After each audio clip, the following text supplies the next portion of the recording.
नमस्ते, प्रणाम। हम आप सब लोग के प्यारी एक्ट्रेस चंदा पांडे। हमने हमारे चैनल बा चंदा पांडे लाइफस्टाइल। तो आप सब लोग हमारे चैनल के सब्सक्राइब करी, लाइक करी, कमेंट्स करी, शेयर करी। एक बहुत ही प्यारा सॉन्ग आप सबके बीच हम सुनावल चाहता नहीं।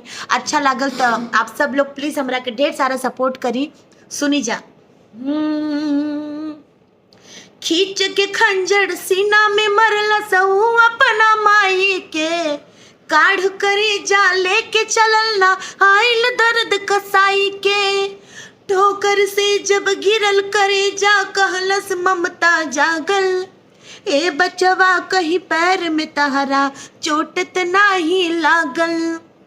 ऊ करे जा माई के दिल से एकदम आवाज आवता, का कहता, बेटा हो तहरा चोट कहीं त न लागल, बेटा